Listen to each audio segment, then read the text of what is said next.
Welcome to this Active IQ eClinic training video for the Level 2 award in Instructing Studio Cycling. Before starting this eClinic, please ensure you have the matching worksheet ready, as you will be prompted during the video to answer questions based on the content of the video. The worksheet is an amendable document allowing you to complete sections relating to each part of this eClinic as you go. Once fully complete, you will need to submit this worksheet in order to receive your certificate of attendance. More details on this will be provided at the end of the video.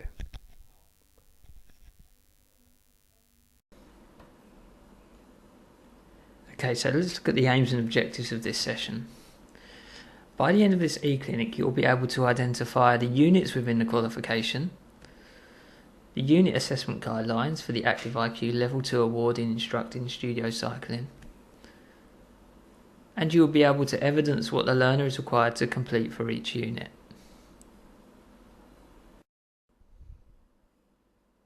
Qualification structure. This qualification consists of 2 units. Firstly, Unit 1 is planning a studio cycling session, and Unit 2 is instructing the studio cycling session. The number of guided learning hours attributed to this qualification is 30, and the total credit value is 4. The entry requirements for this qualification is that learners should be able to hold a suitable Level 2 fitness instructing qualification.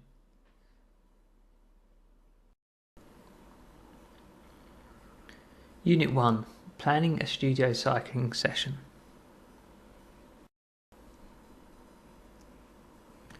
So what is required to achieve Unit 1? All learners are required to complete externally set documents that you as a censor will internally assess. This consists of a worksheet and a session plan. So what is required to achieve Unit 1? Learners must complete an externally set worksheet that is internally assessed. You can set this as a classroom exercise, or it could be set as homework. The learner can attempt it as many times as required in order to meet the minimum required marks. Learners must pass the worksheet by answering all of the 12 questions and scoring 28 or above from the allocated 34 marks possible. Assessors can use the sample answers provided by Active IQ as guidance when marking the worksheet, but should use their professional judgment as assessors as well. When the assessor is confident that the worksheet has met the criteria for a pass, written feedback is to be documented at the end of the form to aid learner development. The assessor can then sign and date the individual learning plan / record of assessment within the learner achievement portfolio to sign off this component for Unit 1.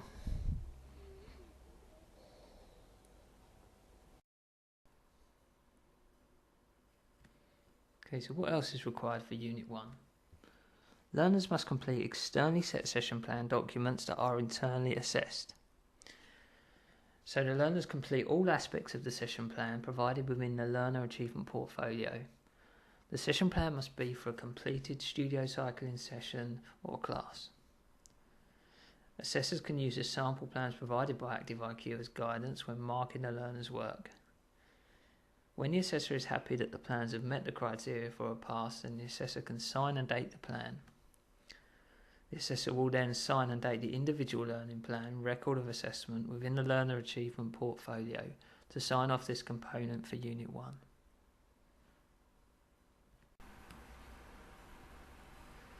Okay, so what should be within the session plan? Session plan for Unit 1 will need to include the following elements.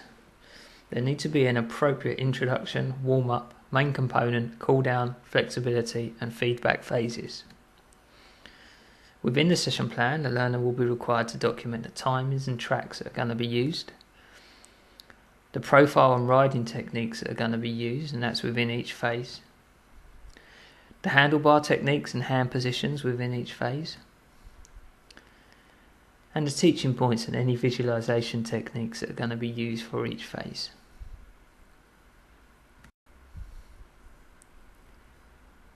It's time to complete the task in your worksheet. Okay, so what you need to do now is pause the screen, turn to section 1 in your worksheet and answer the questions based on the information we've just covered. Once you've completed the questions, you'll be able to hit the play button and continue to watch the film.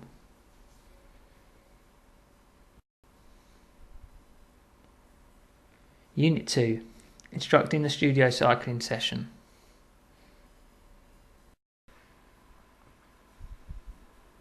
So what is required to achieve Unit 2, instructing the studio cycling session? You need to complete some set documents that are internally assessed. Those being a summative observation checklist, an assessment feedback form, and a session review document.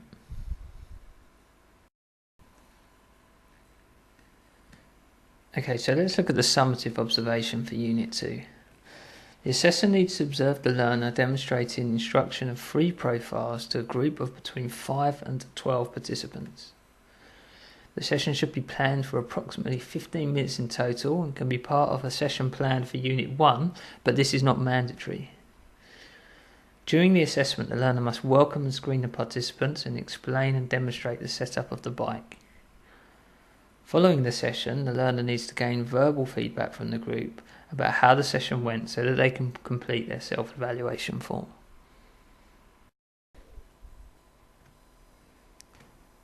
Prior to the observation, the learners need to be briefed on what is expected of them during the assessment. This should also include the performance criteria that the learner is going to be assessed against. The observation needs to ensure that the criteria is met within each component. It is acceptable for the assessor to move the learner on to the next component if the learner has shown competency sufficient to meet all required criteria. The assessor uses a summative observation checklist and feedback sheet to record the feedback from the session and to document any questions that they were asked the learner at the end of the session during the viva to determine the learner's underpinning knowledge where necessary.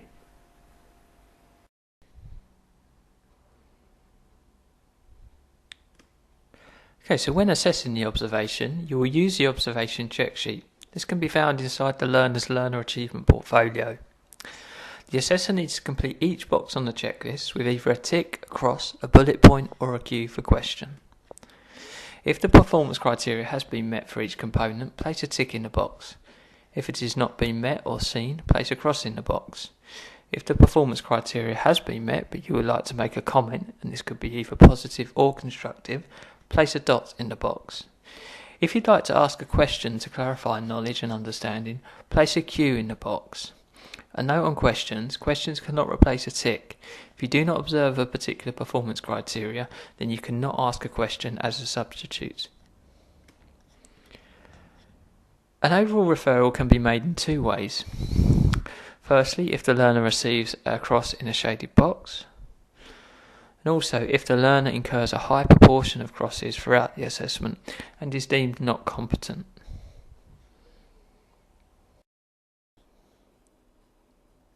So here's a look at the observation checklist. You'll see that the observation is separated into 3 sections. Section A is starting the session, Section B is delivering the activity session, and Section C is ending the session. So you'll note the grey boxes within Section A and Section B. So if these grey boxes are referred, there's a cross placed in any grey boxes, or referral overall. Within the delivery activity session, you'll note that there are 11 criteria to achieve, from 6 all the way through to 16, and that this particular section is broken into 3 different profiles for each stage of the studio cycling class. At the very bottom of the checklist, then the assessor will circle whether the learner's been competent or not competent, and also include their details and the learner's details with a signature and a date attached.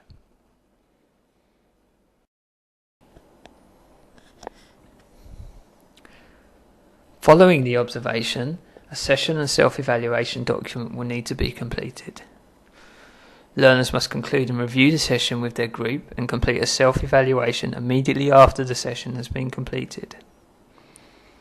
This should be done in an appropriate area that is quiet, and an adequate amount of time needs to be given for the learners to complete it.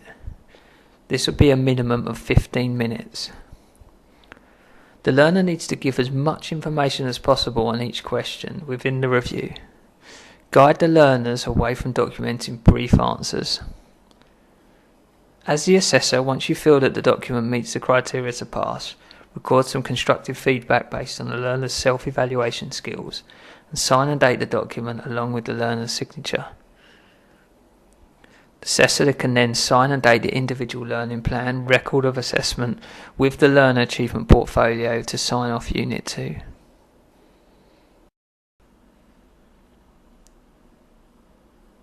Okay, so let's have a look at the feedback stage now.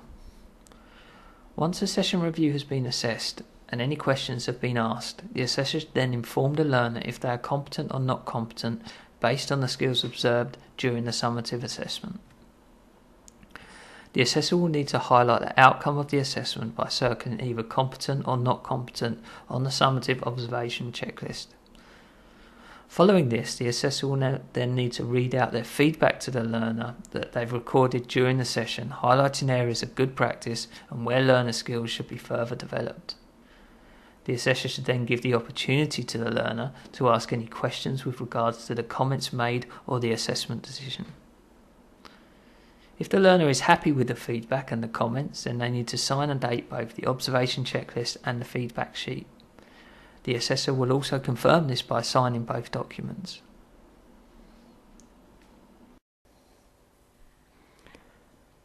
Okay, it's now time to complete the task in your worksheet.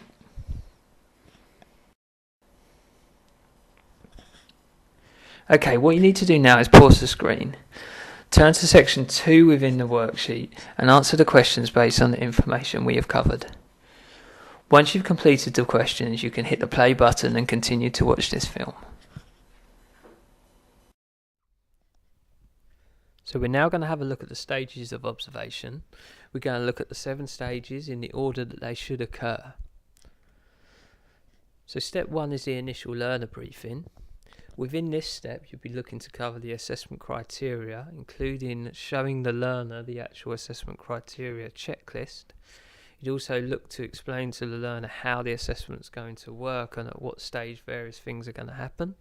And you'd also look to cover the learner appeals process and their right to access that appeals process. Step 2 is direct observation of performance.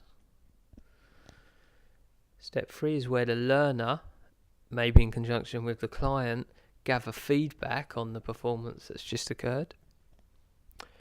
Step 4 is where the learner will complete their evaluation, and as stated before, 15 minutes minimum given to that particular process. So the documentation that goes with that is the session review document. Step 5 is the assessor looking through the actual session and the session self-evaluation document, followed by any questions. Remember, with the questions, we'll be looking at open and non-leading questions. Step 6 is where the assessor gives their decision. So this is the overall decision, whether they're competent or not competent. And step 7 is the assessor feedback.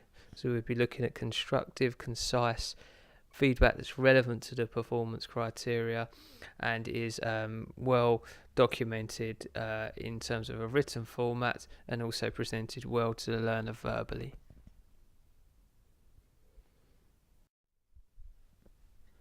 Active IQ have put together some assessment top tips which we're going to run through now.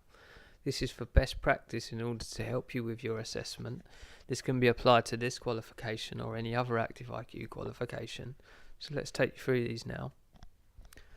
Assessment plans should be completed at the beginning of the course to confirm an agreement between the assessor and the learner as to what is to be assessed. A record of achievement should be completed as the learner achieves to confirm assessment decisions, so it should be completed on an ongoing basis. These should also accurately reflect the assessment as they do form part of the appeals process. Make sure you explain fully the stages of observation to the learner as part of your briefing prior to any practical assessment.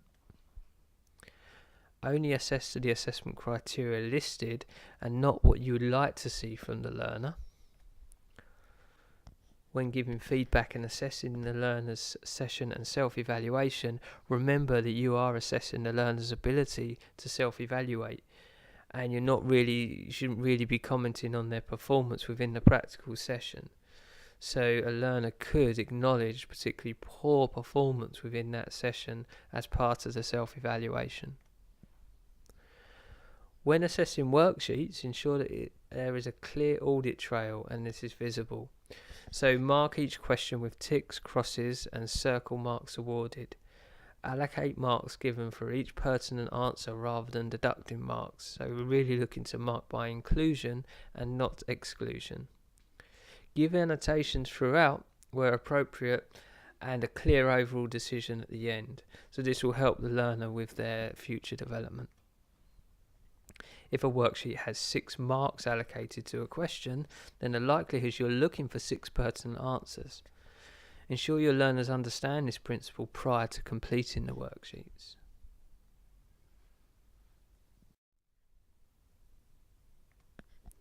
When a learner has submitted a worksheet for assessment and it is a referral, the worksheet should be signed dated with feedback given. Ensure the learner is given appropriate feedback and return to the learner for remedial action. When a worksheet is resubmitted, mark in a different colour ink and sign, date and give feedback once again. So the different colour ink will help with the assessment audit trail. If you need to use another sheet of paper, just insert this into the learner achievement portfolio. Ensure feedback is always objective, positive and developmental. Feedback should be specific, so good work or well done, you met the standard are very generic and give little guidance to the learner in terms of their future development. And this could be applicable if the learner has produced good work or if the learner has produced work that needs remedial action or needs some developmental points to improve the standard. Use the qualification guidance document for each qualification you deliver, in particular specific assessment guidance. Are you familiar with the evidence requirements, the standard that's required from the awarding organisation, and the prerequisites for the qualification? The qualification guidance will provide you with all of these areas. When moving learners on during a summative observation, please avoid giving a learner an indication as to their competence by saying, "That's great, move on." Instead, play your poker face, look at a neutral statement that doesn't infer competence, just in case you do reach a position where the learner has maybe referred and they get the impression that they were performing very well from the language or body language used. When you're assessing, and particular worksheets, pay attention to the verb. If the assessment criteria asks you, the learner, to describe, you need to see a description and not a list, for example. If the assessment criteria asks the learners to demonstrate, the learner must be seen to complete a demonstration. When observing a learner, avoid spending your time writing and looking at the assessment criteria, as you may miss the learner's performance. So make sure there's a balance between recording and also observing.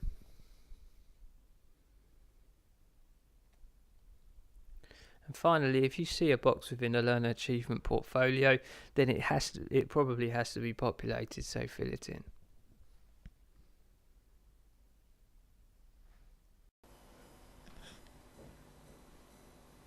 Okay, so let's review the aims and objectives of this session now. So now by the end of this e-clinic, you should now be able to identify the units within the qualification, the unit assessment guidelines for the Level 2 Active IQ Award in Instructing Studio Cycling, and the evidence a learner is required to complete each unit. Congratulations for completing this e-clinic. In order to gain your certificate of attendance, you now need to do 2 things. Ensure you've finished the worksheets, and importantly that you have filled in all the information on the front page of the worksheet so that we know who you are. Save your work and send the worksheets to worksheets@activeiq.co.uk in order for it to be marked. Also, we would like you to complete a SurveyMonkey questionnaire by following the link provided. Once we have received these and the worksheets have been marked, we will email you your certificate of attendance within the next 10 working days of receiving the completed document. Should you require any more information about these e-clinics or attending our live e-clinics, then email your allocated EV or go to our website www.activeiq.co.uk and visit the centres page. Thank you for completing this e-clinic, and we do hope to see you again soon. There are a number of ways that ActiveIQ can support you and provide further guidance. ActiveIQ offer training days and e-clinics for centres to attend in order to support you on how to assess, deliver and internally verify each qualification. We have standardisation activities that are embedded within the monthly e-zine, so do make sure you subscribe to that. The training days and e-clinics are free to attend, and we offer both pre-recorded and live e-clinics. Details of all of these can be found on our website www.activeiq.co.uk, and if you move to the Centres and the Centre Training Days tab, you will find all the information you need.